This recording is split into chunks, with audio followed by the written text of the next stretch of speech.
Episode की शुरुआत वहीं से होती है जहां रानिया और फिरोज दफ्तर के गलियारे में अचानक आमने सामने आ जाते हैं। दोनों की नजरें एक पल को ठहरती रहे। फिरोज की आंखों में हैरानी और रानिया की आंखों में सादा सी शराफत। रानिया हाथ में फाइलें लिए गुजर रही होती है कि फिरोज उसे रास्ता रोककर पूछता है, तुम यहाँ क्या कर रही हो? रानिया शालीन आंखों से जवाब देती है, काम की तलाश में आई हूँ। साहब, गलती से आपकी गाड़ी को छूना कोई बड़ा जुर्म नहीं था। फिरोज पहली बार महसूस करता है कि ये लड़की दबती नहीं, लेकिन बदतमीज भी नहीं। एक हल्का सा एहसास उसके दिल के पीछे कहीं उभरता है, लेकिन वह उसे झटक देता है। रानिया को छोटे से इंटरव्यू के लिए बुलाया जाता है। उसके सामने बैठे अफसर उससे दस्तावेज मांगते हैं। रानिया अपनी साफगोई से हर सवाल का जवाब देती है, लेकिन उसके साधारण कपड़ों और मासूम चेहरे को देखकर कई लोग उसे हल्के में लेते हैं।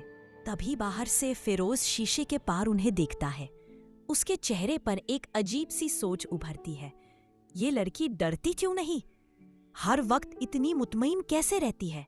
इंटरव्यू बोर्ड रानिया के दस्तावेज कमजोर बताते हुए उसे वापस भेजने वाला होता है। इतने में दरवाजा खुलता है। फिरोज अंदर आता है। सब खड़े हो जाते हैं। फिरोज शांत आवाज में कहता है, उसे ट्रायल पर रख लीजिए। किसी की काबिलियत उसके पहनावे से नहीं नापी जाती। रानिया हैरान रह जाती है। फिरोज पहली बार उसकी तरफ देखकर हल्की सी मुस्कान देता है, एक ऐसी मुस्कान जिसमें ताना नहीं बल्कि एहतराम होता है। रानिया जब घर लौटती है तो उसकी माँ पूछती है, बिटिया आज कैसा रहा? रानिया की आंखों में चमक होती है। अम्मी, मुझे ट्रायल मिल गया है। शायद अल्लाह ने हमारी दुआ सुन ली। उसकी माँ उसे गले लगा लेती है। घर के छोटे से कमरे में पहली बार उम्मीद की रोशनी महसूस होती रहे।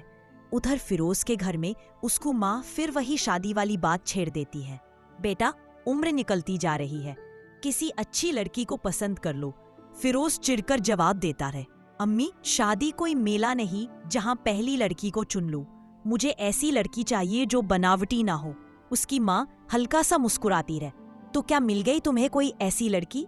फिरोज चुप हो जाता है। उसे खुद समझ नहीं आता कि उसके दिमाग में रानिया की तस्वीर क्यों आ रही है। अगले दिन रानिया दफ्तर पहुंचती है। वो साधारण सी मेज पर बैठकर फाइलें जांचना शुरू करती है। लोग उसके इर्द गिर्द फुसफुसाते रहे, ये लड़की कितनी सादी है। लेकिन रानिया मुस्कान नहीं देती। उसके चेहरे पर इबादत जैसी तसल्ली होती है।